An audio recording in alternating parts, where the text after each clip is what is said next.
The purpose of this presentation is to discuss the pathophysiological effects of cardiogenic shock in adults over the age of 65. This presentation will briefly review the functions of each system and its normal age-related decline, and the decline and compensatory efforts that take place in the presence of cardiogenic shock. This information would likely be presented in a disciplinary educational nursing setting to undergraduate nursing students. Cardiogenic shock occurs when there is damage to the myocardium that reduces the left ventricle's ability to pump blood into systemic circulation.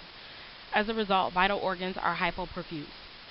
This type of shock occurs in 5 to 8% of ST-elevated myocardial infarctions, also known as STEMI, and 2.5% of non-STEMI, with mortality rates averaging 50%. Although a MI is the most common cause of cardiogenic shock, there are other conditions that could precipitate this condition. These potential causes include contusions, arrhythmias, valve diseases, cardiac rupture, cardiomyopathy, myocarditis, and cardiac surgery. The systemic effects of cardiogenic shock present in the form of multi-organ dysfunction and could progress to multi-organ failure. Compensatory mechanisms work towards restoring cardiac output and perfusion. Because cardiogenic shock is a complication of an underlying condition, the risk factors of the initial disorder are equally applicable to cardiogenic shock. Modifiable risk factors are those that can be changed or eliminated in order to reduce the risk of disease development or progression. Smoking, weight management, and diet are the most common modifiable risk factors related to cardiogenic shock.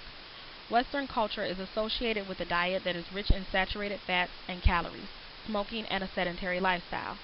These cultural occurrences play an important role in the development of coronary artery disease. Smoking increases lipid levels and is associated with recurrent coronary events. Smoking cessation and healthy eating can reduce coronary heart disease before and after clinical events such as myocardial infarction. Exercise and physical activity leads to positive prognosis of patients after an acute MI and therefore a reduction in the risk of developing cardiogenic shock. Reducing the risk of cardiogenic shock through modifiable risk factors involves an active level of participation by the patient. Behavioral changes are significant in risk reduction. This involves a person's conscious decision to eat better, participate in exercise, and to stop smoking. The psychological effort that it takes to modify these behaviors in order to improve health and reduce the risk of cardiogenic shock is commendable within elderly adults, given the fact that they are often dealing with symptoms of physical decline. Non-modifiable risk factors are those things that are out of our control and cannot be changed. Age, family history, and race are the most prevalent non-modifiable risk factors associated with cardiogenic shock. With aging, rates of mortality and morbidity of cardiogenic shock following an MI increase. Family history is an independent risk factor for the development of conditions that lead to cardiogenic shock. The diseases that precede cardiogenic shock are most prevalent amongst African Americans. Behavioral changes as it relates to non-modifiable risk factors are similar to those that are modifiable in that they are focused on control and risk reduction. In this area, efforts are made to control, for example, diseases to prevent the further increase of risk of cardiovascular conditions that lead to cardiogenic shock. Essentially, a person manages the condition or risk factor as to keep it from becoming out of control and increasing the risk for disease development. Giving the example of height and familial risks, managing weight will prevent increased risk of conditions that precipitate cardiogenic shock. The hematopoietic system produces cells that are used throughout the body. These cells, in their unspecialized form, are known as stem cells. During aging, this system's ability to respond to the demands of the body becomes impaired. The use of stem cells to regenerate specialized cardiac cells has been studied. Infusing autologous cardiac stem cells improves left ventricle function and improves cardiac function in chronic ischemia and cardiomyopathy and old myocardial infarction. Unfortunately, in emergent situations such as cardiogenic shock, stem cells are not able to be used because of the time that is needed to derive a sufficient amount of cells or tissue grafts. The cardiac system is responsible for delivering oxygenated blood to organs. As a person ages, the blood vessels and heart chambers become thick and lose their flexibility.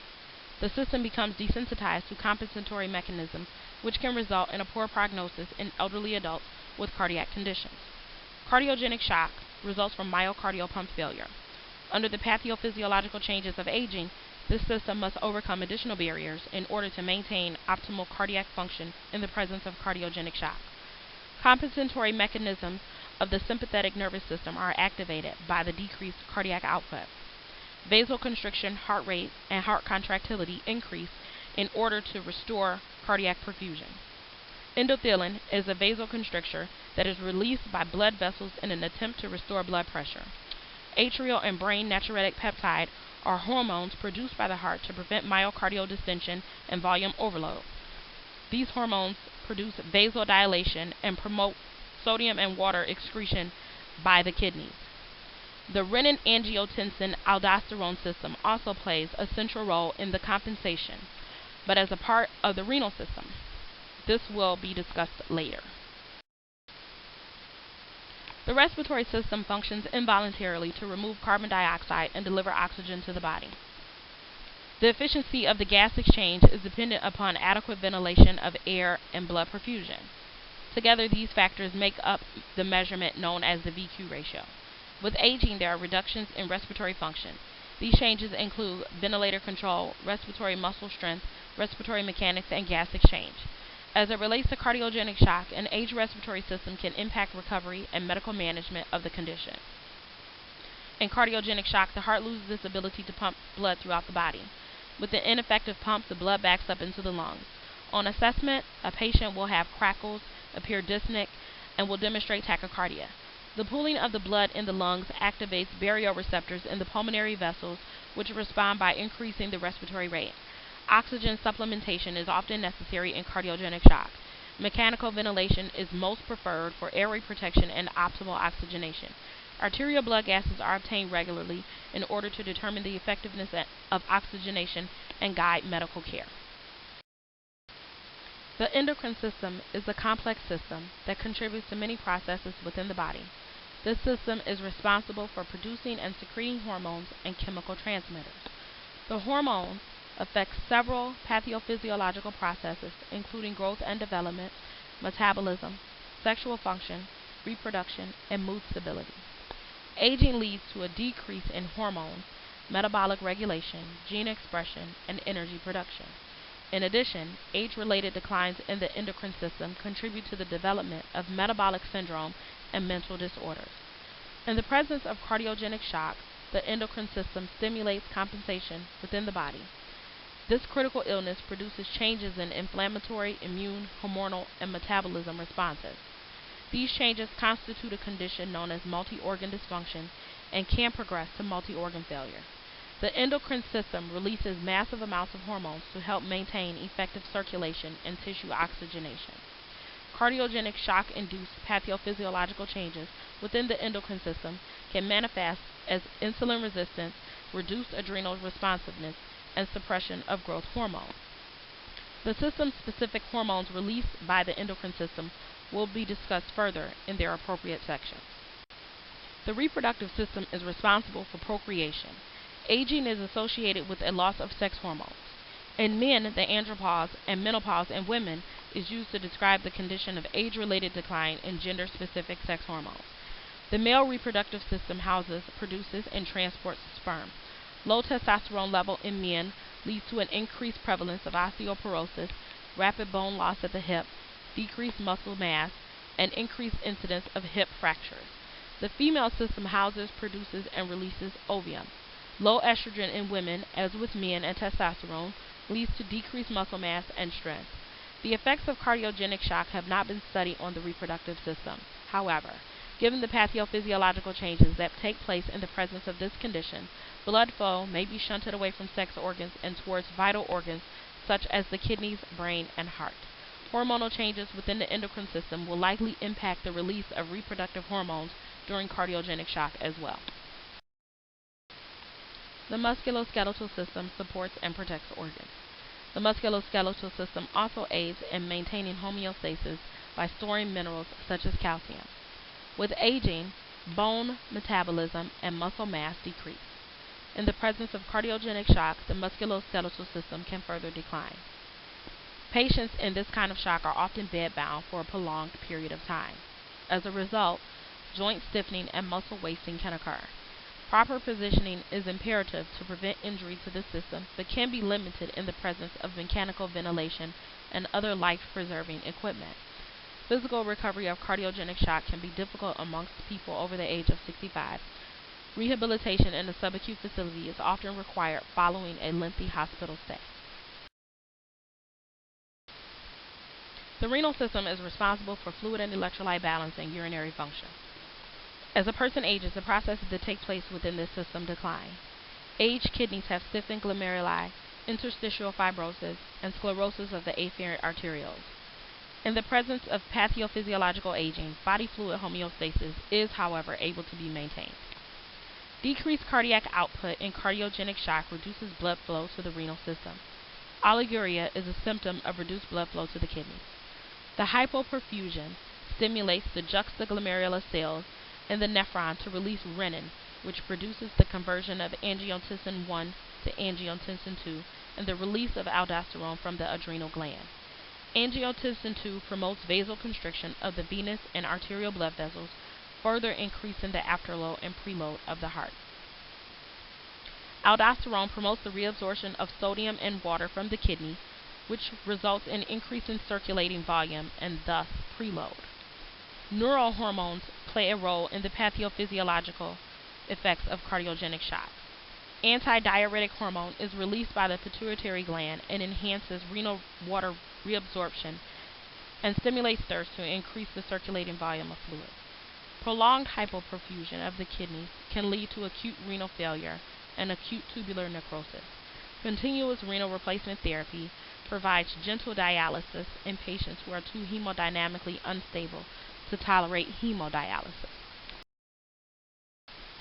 The gastrointestinal system is responsible for consumption, digestion, and elimination of food. The absorption of water, nutrients, and electrolytes take place in this system and support physiological activity. With aging, the stomach lining shrinks and becomes inflamed, stomach acid decreases, and digestion overall is slower. Blood flow to ancillary digestive organs, such as the liver, is also reduced. Subsequently, drug clearance, metabolism, and cell regeneration is reduced as well. Peristalsis of the gastrointestinal tract is slower. In the presence of cardiogenic shock, blood flow to this system, as well as its peripheral organs, is further reduced. Because of the impact that this can have on drug metabolism, medications are typically given intravenously as opposed to gastrically through an NG or OG tube. Gastrointestinal bleeding is associated with gastric hypoperfusion. Cardiogenic shock will lead to mucosal erosion, increasing the likelihood of ulcers and subsequent bleeding. Additional bleeding can further reduce oxygen delivery to the systemic organs, including the myocardium. The prophylactic effect of proton pump inhibitors in cardiogenic shock following an MI is debatable. The treatment for cardiogenic shock is aimed at restoring myocardial oxygen supply, improving cardiac function, preventing and correcting electrolyte imbalances, and preserving in-organ perfusion. Because cardiogenic shock affects systemic functions, medical support of body processes is required. Given the effects that cardiogenic shock have on the renal and endocrine system, electrolyte supplementation is often necessary in order to prevent the occurrence of imbalances that will further compromise cardiac function. In the critical care unit that these patients receive care, serum laboratory assessments are ongoing. Idealistically, oxygenation should be maintained greater than 95% in patients suffering from cardiogenic shock. Continuous positive airway pressure or endotracheal intubation may be implemented if the patient demonstrates clinical deterioration or respiratory fatigue. Regular arterial blood gases are obtained to illustrate cellular metabolism and oxygenation, both of which are used to guide oxygen modalities and other care treatments. Inotropic and vasopressors are used to improve cardiac output and peripheral perfusion. Although these drugs do not interfere with the body's normal compensatory mechanisms, they do increase oxygen consumption and demand.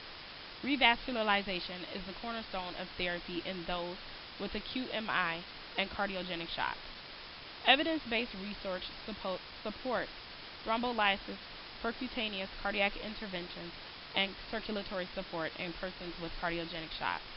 Thrombolysis reduces the frequency with which cardiogenic shock develops after a myocardial infarction.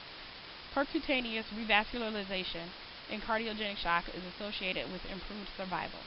Early revascularization has been shown to improve outcomes in 67% of hospitalized survivors of cardiogenic shock when compared to those who were treated medically. Circulatory support is most commonly achieved through the use of technology, which will be discussed further later. The intra-aortic balloon pump increases coronary perfusion and reduces the amount of pressure that the left ventricle must overcome during contraction. The balloon pump, as with other forms of technology, serves as a bridge to correct the underlying cause of cardiogenic shock. With the use of the balloon pump, mortality associated with cardiogenic shock decreases by 50 to 60%. Because cardiogenic shock occurs as a complication, prevention of this condition starts with prevention of the underlying cardiac condition. In primary prevention, the goal is to protect healthy people from developing diseases in the first place. As it relates to cardiogenic shock, prevention of myocardial infarction, cardiac arrhythmias, and myocarditis, for example, could be accomplished through good nutrition, exercise, education, regular exams, and monitoring for risk factors. Secondary prevention takes place after disease risk factors have been diagnosed. The goal at this level of prevention is to slow or stop disease progression in its early stages. As it relates to cardiogenic shock, secondary prevention is aimed at preventing confirmed risk factors from progressing to the development of cardiac diseases that precipitate cardiogenic shock. Tertiary prevention focuses on the management of the disease. At this level of prevention, cardiogenic shock is present, and the goal is preventing further physical deterioration and maximizing quality of life. Cardiac rehabilitation programs and support groups are important and recommended to improve outcomes and manage the underlying disease long term. Nursing care for the patient in cardiogenic shock is holistic. Prevention is focused on identifying those patients that are at a high risk for developing cardiogenic shock and observing for progression if shock is already present. The delivery of clinical nursing care involves the restoration of cardiac output and organ perfusion. At the bedside, nurses anticipate changes and decline, identify failed responses to therapy, and the need to escalate treatment. In addition to direct patient care, nurses also provide psychosocial support to the patient and their families. Given the high mortality rate associated with cardiogenic shock, end-of-life and palliative care is considered. The need for psychological support and spiritual care for the family is made through referrals from nursing to appropriate disciplines. There is a vast use of technology in the management of cardiogenic shock. Invasive measures are used to allow the weakened cardiac muscle time to rest. As with anything, there are benefits and risks associated with the use of technology in this form of shock. The adversities include systemic inflammatory response, bleeding, arrhythmias, thromboembolism, neurologic disorders, and organ dysfunction. Previously discussed was the balloon pump. In addition to this technology, the extracorporeal membrane oxygenation, also known as ECMO, technology provides temporary mechanical circulatory support and allows time for cardiac recovery. The use of the left ventricular assist device, also known as the LVAD, has resulted in significantly reduced incidences of adverse events such as device malfunction, bleeding, and infection amongst people with cardiogenic shock. The use of infusion pumps helps to reduce infusion errors and administer high-risk medications safely. Alaris pumps have medications programmed into them according to the unit that the patient is on, which is a good safety feature as it prevents nurses on medical surgical units from selecting medications that you would, for example, see in the ICU. You can also adjust medication concentration within this pump. And if you go outside of the parameters that you are infusing, the pump will let you know. Providing care to patients in cardiogenic shock often requires the evaluation of cardiac outputs, temperatures, and other measures of hemodynamic stability. The use of integrated equipment can make this process easier by transferring this information and data directly into the electronic medical record. Cardiogenic shock is a devastating condition. Combined with pathophysiological aging, the management of cardiogenic shock can be exhausting. Nursing considerations and planning for this population requires keen and ongoing assessment. Identifying risk factors associated with cardiogenic shock is the first step in diagnosing, care planning, and treating this disorder. The use of technology can improve outcomes within this population. Appropriate diagnosis and management is necessary to prevent individuals from succumbing to the fatalities associated with cardiogenic shock. This concludes the presentation on cardiogenic shock. If you have any questions, just place them in the discussion area and I will answer them. Thank you.